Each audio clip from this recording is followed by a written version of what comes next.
yung mga kopya ng photo page at saka stamps ng passport ni Alice Leal Guo or Guo Huaping, Commissioner? Kay Sheila lang po at Kay saka kay Sheila. Cassandra. And kay Cassandra Leong. All right. Madam Chair, Yes, isang Senator. question lang kay Miss Sheila. Gamit mo lagi yung Philippine passport mo? Opo, Oh, hindi yung Chinese passport. hindi po. Oo. Pero dala-dala mo rin yung Po. Chinese. Oh, so Madam okay. Chair, So isa lang. dalawa yung gamit mong passport. Thank you. Salamat, Sen Joel. Ifa-follow up ko yan tungkol sa dalawang passports, Philippine and Chinese. SP Pro Tem. Thank you, Madam Chair. Sheila, kasi kanina sinabi mo bago kayo sumakay ng maliit na bangka, galing kayo sa farm. At tinawagan ka ni Alice. Sinabi ni Alice sa'yo, samahan mo ako. At may pupuntahan tayo. Bakit Opo. dala mo kagad ang passport mo? Ha? Nasa kanya eh. Nasa kanya yung passport mo. Opo. Bakit nasa kanya yung passport mo? Oh, kasi minsan may kailangan siya, mga ID, may ano, hindi ko alam. Nasa kanya. Ha? Ano? Nasa kanya po yung passport Bakit ko. nga lagi sa kanya yung passport mo? Bakit may mo hawak? Ano yung passport na nasa kanya? Yung Philippine passport o yung Chinese passport? Parehas po. Parehas. Oh, Nasa... siyang may hawak po. Kasi yung Chinese passport, hindi naman ako gamit eh. Tapos yung Philippine passport kasi minsan may kailangan ID na kailangan gamit kaya nasa kanya po. Lagi nasa kanya. Yung kay Wesley, nasa kanya rin. Hindi ko po alam. O paano kayo nakita ni Cassandra sa ano? Magkakilala talaga kayo ni Cassandra? Ito sa Malaysia. O, magkakilala talaga kayo? O sa Malaysia. Doon lang kayo nagkakilala sa Yung Malaysia? una sa Pilipinas, alam ko lang yung pangalan niya, pero hindi ko siya kita. Oh, pero kilala ni Alice, si Hindi ko Cassandra. alam, siguro.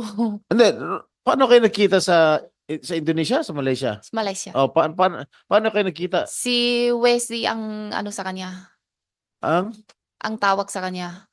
Ang contact nagtawag? sa kanya Tapos sa na nakita? sa Malaysia. Saan nga doon? Hindi ko alam yung lugar po. Oh, Hindi so, ako kapisado to. nung nakita kayo ni Cassandra, kasama na si Alice. Opo. So, nakilala mo na si Cassandra. Ano pinag-usapan ninyo? Usapan sa Nila Alice tsaka ni Cassandra. Anong usap-usap nyo? kami? Wala, Oh. kwento-kwento. Kumusta? Ganun po. Kumusta lang? Opo. Wala na iba? Wala po. O tapos, saan na pumunta si Cassandra? Magkasama na kayo? Opo. Pareho kayo nahuli, di ba? Opo. Ha? Opo. So hanggang ngayon, hindi mo pa rin alam kung nasa kapatid mo. Hindi po talaga. Okay. Thank you, Madam Chair. Salamat, SP Pro Tem. So, balikan natin yung, bago yung dalawang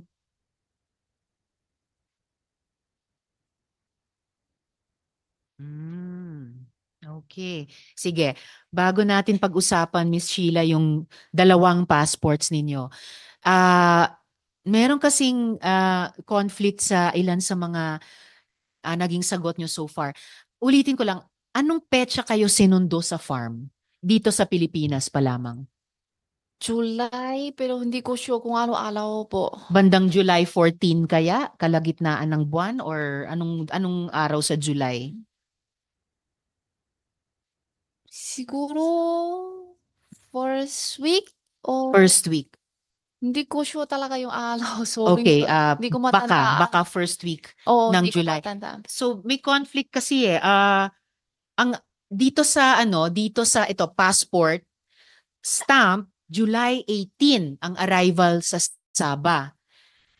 Parehong petsa nung pagpunta nyo mula Bali papuntang Kuala Lumpur sa Malaysia. So kung first week July kayo sinundo sa farm, anong ginawa nyo in between? Sigurado nyo first week July kayo sinundo sa farm? Hindi kaya second week? Hindi po. First week talaga. First week alam ko. Mas na bubuo sa isip mo yan, sa alaala mo yan. Oo nga yun yung tanong nga mga colleagues. Yes. So baka hindi lang 3 araw ang unaccounted for, baka more. Pero we will get to the bottom of this. Sige, for now, balikan po natin yung dalawang passports nyo. And just to confirm, no, dumaan kayo sa immigration sa Sabah, tama ba? Hindi ko alam kung saan po yun. Okay, kasi yun yung lumalabas dun sa stamp sa passport nyo Opo. dahil July 18 entered Sabah. Okay? All right. So sabi nyo nga meron kayong dalawang passport. So pero bago nung sa passports, kaano-ano mo ba talaga si Alice Guo? Sabi daddy ko, kapatid. Sabi ng daddy mo, kapatid. Sabi ni daddy mo, hindi mo sigurado kung siya ay kapatid mo? Kasi hindi siya tunay ng tatay ko. Hindi siya tunay na Tatay. anak ng, sorry, yung kinikilala mong tatay ay hindi mo tunay na tatay. Opo. Sino po ang tunay na tatay nyo? May ano na po ako. Pwede hindi ako sasagutin kasi po Okay, dahil may kaso na po ako. dahil may kaso kayo. Okay, in the meantime, pwede niyong tanungin yung abogado niyo na resource person din anong payo nila. Ino-note ko na lang na hindi pa nasagot itong tanong na ito at kung posible ay babalikan ko na lang later. Tanungin niyo muna yung abogado niyo. Tanungin ko na lang yung passport. So, tama po na meron kayong parehong Chinese passport at Philippine passport. Ako po. Kayo, opo. Correct. Ako. Okay. Pero aware ba kayo na sa China, hindi pinapayagan ang dual citizenship? Paulit? Yes, Sorry po. sa China, hindi pwede ang dual citizenship. Sa China, hindi pwede na may hawak kang passport nila and at the same time may hawak kang passport ng ibang bansa tulad ng Pilipinas. Pero even as late as itong taong 2022, nagsinungaling kayo sa Philippine passport application nyo kasi na sinagot nyo doon na hindi kayo foreign passport holder at that time. Kahit na merong pa kayong at that time active Chinese passport na in-issue ng Chinese Embassy dito sa Pilipinas. And Miss Sheila, ginamit nyo po yung Philippine passport nyo para makalabas dito sa bansa natin. Kaya yung tanong nung citizenship nyo ay material din po sa hearing po namin ngayong araw. Sino po ang tumulong sa inyo na makuha yung Filipino citizenship nyo? Hindi ko po alam. So, ito kaya ay parehong tao na kumuha ng fake citizenship naman ni Alice Guo at yung ibang mga kapatid niya? Hindi ko po alam. Hindi nyo alam. Paano nyo namalayan na nasa Pilipinas kayo? Anong first memory nyo? Paano kayo na nakarating dito? Kasi ayon sa records, 2001 pa lamang andito na kayo sa Pilipinas. Opo. So anong alaala nyo sa panahong yun? Paano kayo unang nakarating dito sa Pilipinas? Galing China? I'm asking you, sinasabi nyo ba sa akin galing kayong China nung panahong iyon, 2001? Okay. Bakit kayo pumunta dito sa Pilipinas? Sabi kasi ni daddy, tulungan ko daw siya na business niya. Okay. Ngayon, sa 2005, Miss Sheila, tulad ni Alice, yung inyong delayed registration of live birth ay final. At final ni Angelito Guo, Opo. yung parehong taong nag-file sa late registration ni Alice. So 2005 yon. Ngayon, as early as 2008, ginagamit nyo na yung Philippine passport na yon para maglakbay. So anong dahilan na nag-create ng Filipino identity para sa inyo? Sorry po, hindi ko maintindihan po. Ano yung dahilan na kailangan kumuha ng Filipino citizenship para sa inyo? Para sa akin kasi, bigay sa akin ni daddy, sabi niya, yun na yung passport mo na pag may punta sa travel o yun na ang gagamitin mo. So hindi totoo na dito kayo pinanganak? Hindi po. Ako hindi. Okay. So sabi nyo kanina, pagdating nyo dito 2001, galing kayong China. So Opo. sa China din kayo ipinanganak? Opo. Kayo. Okay. Alright. Ngayon, Miss Sheila, meron akong gustong ipakita sa inyo. Ito po, nakikita nyo. Itong babaeng ito, registered siya bilang Sheila Guo sa NBI database. Registered po siya noong November 3, 2005.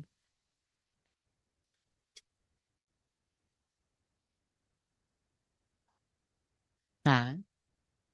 Okay. Sige.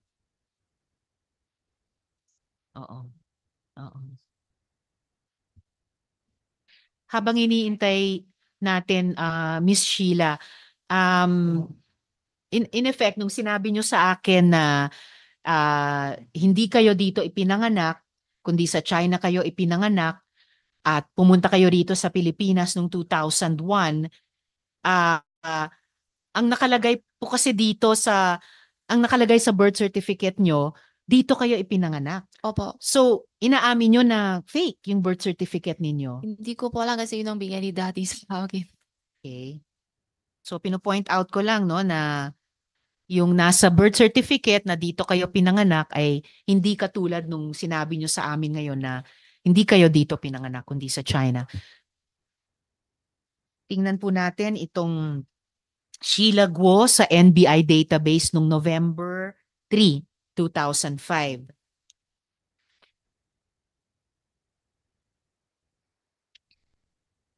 At kaya ko gustong ipakita sa ating lahat, pati sa inyo, Miss Sheila, ay dahil nakakapagtaka, 138 Kalanchaw Street, Project 8, Quezon City, ang address, sakto sa address nung yung iba pang Alice Go na hanggang ngayon ay hindi pa mahanap kung nasan yun.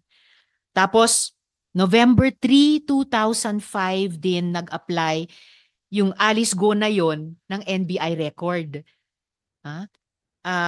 Kasabay nung isa pang Sheila Go na ito na na-register sa NBI database. Parehong petsa, November 3, 2005 din nag-apply. The day before that, or November 2, nag-file si Angelito Guo ng delayed registration of birth ninyong dalawa ni Alice Guo. So, ipa-flash lang po namin kasi gusto kong itanong sa inyo kung kilala nyo kung sino yung dalawang babaeng Guo dyan po sa NBI database. Ayun po. Imagine, ito po ang Sheila Leal Guo ng 138 Kalanchaw Street, Project 8, Quezon City na nasa NBI database. At ang date of application, November 3, 2005. Parehong-pareho ng date of application nung isa pang Alice Guo na pinakita din namin kay Mayor Guo nung hearing naman ng Committee on Women na ibang-ibang mukha kay Alice Guo. Ito yung parang isa pang Alice Leal Guo. Parehong address nung isa pang Sheila Guo, 138 Kalanchaw Street, Project 8, Quezon City. Parehong di umano, taga Tarlac, pero ibang-iba sa mga mukha ninyo ni Alice Guo. Kilala nyo ba, Miss Sheila, itong dalawang Guo na to? Hindi po. Hindi nyo sila kilala. So, nadadagdagan, hindi nababawasan yung misteryo ng kung sino yung ito pang isang Alice Guo. Tungkol pa rin sa mga magkakaparehong address tulad dito sa dalawang aplikasyon sa NBI ng ibang mga babaeng Guo. Bago kayo umalis ni Alice at dun sa farm, magkasama ba kayong nakatira doon ng matagal na panahon? Hindi po. Ganong katagal lamang? Hindi kami sama sa bahay eh. Mayroon ako iba, sarili na tira. So hindi kayo sa Hindi po. farm parehong nakatira? Hindi po. Okay. And then, sino ang kasama ninyo, Miss Sheila, sa farm? Sa farm, si Alice tsaka si Wesley po. Sino po? Si Alice tsaka si Wesley. Okay. So si Alice ay nandun nga. At si Wesley sa farm.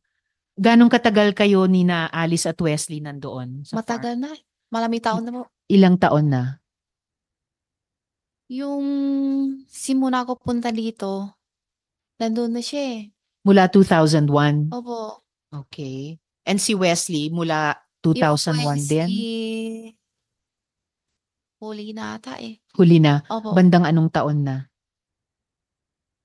hindi ko matandaan eh. Okay. May iba pa bang mga taong bumibisita sa inyo doon? Sa Sa farm? kasama sa bahay nila? Or bumibisita, hindi nakatira din doon pero Hindi ko bumibisita alam eh, sa kasi inyo ron? bihila nga ako punta sa farm. Akala ko sabi nyo sa farm kayo nakatira ng maraming Ako taon. hindi. Okay. Sila. Sila. Opo. Iba ang Sa Bulacan na po sa ako. Bulacan. Okay. Madam Chair, just Yes, to Sen. be clarified, pag Sheila sinasabi mo yung farm, kasi ang dami yung farm, masyado kayong mayaman eh, meron pa kayo sa Bulacan. Pag sinasabi mong farm, Banban yan, no? Opo. Yun lang yung Opo. sinasabi mo, basta farm, Banban. Opo. Tapos saan ka sa Bulacan? Sa Tumitira Marilao. Marilao. Oh. So yun dun yung warehouse na malaki na yun. Dun ba? Hindi, iba pa. Warehouse? May warehouse kayo dun sa may Marilao eh, na Hindi ko alam. hindi mo rin alam. Alam mo, Sheila, gusto kong sabihin sa iyo to, no? Gusto ka namin kasi nagbabanggit ka, feeling namin, nagsasabi ka ng katotohanan. Pero syempre, gusto na namin maintindihan mo na yung pag sinasabi mong hindi mo alam, kasi Hindi ko po talaga oh, alam. kaya nga, Kaya sabi ko hindi gusto ko alam. munang maintindihan mo na hindi po pwede na hindi ko lagi alam, tapos hindi mo alam, makukulong ka na, hindi mo alam, nadidiin ka na. Eh, wala akong Kaya nga, magawa. Kasi hindi ko alam Kaya nga, talaga. mas maganda na alam mo yun. Kasi kunyari, hindi mo hawak lagi yung passport mo. Kung ano yung gawin ni Alice sa passport mo, hindi mo alam. Nagbe-break na kayo ng mga batas, Oh, maliwala ako sa kanya eh. o kaya nga, pero hindi mo alam kasi nagbe-break na kayo ng mga batas. Kasi Yung certificate of sa live birth totoo lang mo. po, mahina talagang loob ko.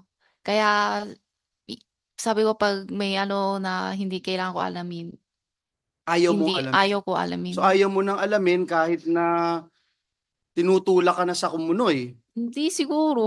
Hindi, ito na to yo. Yung passport mo, dinoktor ninyo. Yung passport kasi bigay ng daddy. Kaya nga. Kaya wala, hindi din ko alam kung ano. Kunyari, binigyan kita ng droga ngayon, ilalabas mo dito. Sasabihin mo, hindi mo rin alam. Ano yung torga? Hindi ko mali. Drugs. Makukulong ka, di ba?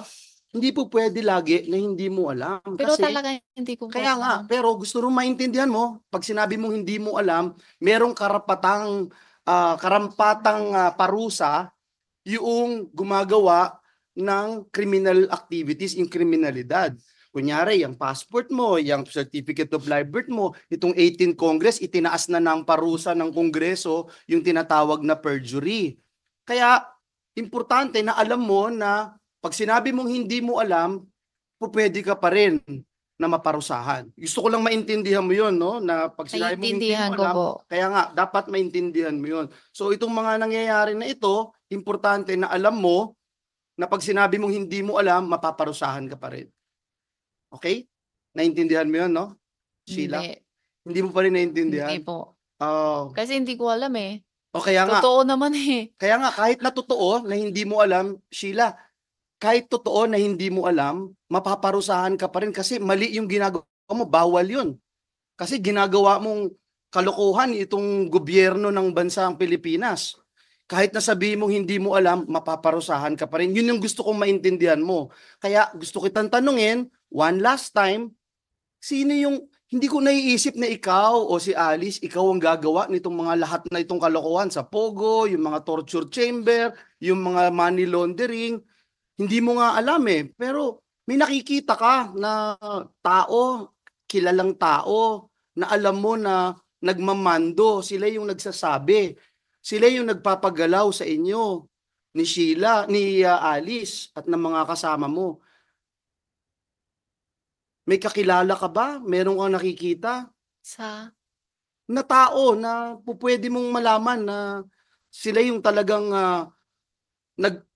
nagmamando nitong operasyon na ginagawa ninyo? hindi po. Simple lang ang buhay ko. Ang buhay ko lang, embroidery lang po. Hindi simple yung buhay mo kasi Kasi, opo, yun lang Nagpugante ka po. eh. Kasi yung sa Hindi kanila, simple wala yung ko alam pugante. yung totoo naman. so wala kang Pwede sasabihin. naman kayo magtanong sa ano ko. Hanggang doon lang ako. Pero hindi mo hinahawakan ng passport mo, hindi mo alam kung saan ginagamit yung pangalan mo, sabi mo. I have no further question na. Salamat, Sen Joel. Bago ko tawagin yung isa pang resource person, Miss Sheila, para klaro lang ang tinuturing mo bang tatay ay si Guo Jianzhong? Opo. Siya po. And tinuturing yung nanay, kumbaga, ay si Lin Wenyi? Hindi po. Hindi. So, ang magulang nyo lamang si Guo Jianzhong. Opo. Sino po yung nanay ninyo? Sa born certificate, si Amelia. Si? Amelia. Si Amelia na naman. Naku, matagal ko na pong hindi Sa narinig yung birth pangalan niya. certificate, Sa birth certificate. Opo, Opo. pero sino po yung tinuturing nyong totoong nanay? Ako po. Yes, O sa China po. sa China. Okay, so wala siya dito sa Pilipinas. Wala po. All right. And ito, bago ko tawagin yung isang resource person, aware ba kayo, Miss Sheila, na ang Guo family daw nagbayad ng escape ni Alice, 200 million pesos daw. Ang sabi, niligtas lang yung mga totoong Guo. Aware ba kayo dito? Sorry po, hindi ko maintindihan po. May nagsasabi po na sinave lang ng Guo family ang mga totoong Guo na nagbayad daw sila ng 200 million para makatakas si Alice. Alam mo, aware ba kayo doon? Hindi ko po alam. Hindi po. Okay, before we continue with Miss Sheila, Attorney David as resource. Just one Okay, last. bago kayo. Kasi Sen Sheila, gusto ko Joel. lang ipaalala ulit sa'yo. No? Sabi mo kanina, tinatanong ka ni Madam Chair, sino yung nanay mo? Tapos ang sagot mo, yung nanay mo dun sa birth certificate. Kasi yun daw ang sinasabi ng birth certificate. Pero hindi yun ang totoong nanay ko. So ibig sabihin nun, Sheila, hindi ka nagsasabi ng totoo. Kasi ang sinasabi mo, yung nasa birth certificate, hindi yung totoong nanay mo. Kaya yun yung muli, ipinapaalala ko sa'yo na hindi po pwedeng hindi mo lang alam dahil yung hindi mo alam po pwedeng magdiin sa'yo na lalo kang maparusahan dahil ikaw ay lumalabag sa batas ng Pilipinas. Gusto kong maintindihan mo lang yun. Salamat. Okay. Salamat, Sen Joel. Briefly, not Attorney Galicia, Attorney David. Your Honors, please, we have to understand that Miss Sheila arrived here in 2001 from China. At that time, she was still a teenager. And whatever fault, if ever there are any, it's not her doing. The things, the passport, the birth certificate were just handed to her by her father. Being an innocent young girl, how can we fault her if her dad will say from now on, you are a Filipino citizen, you will use this. Your Honor, please, we have to understand. A tender lady, a tender girl of teenager being assured by someone, especially her foster dad, because Angelito Go is just her foster dad. So how can she not believe that kind of assurance, Your Honor? Now, how can we fault a girl who has been using those information for the past 20 years? I hope you understand, Your Honor, where she is coming. Madam Chair, that's the reason why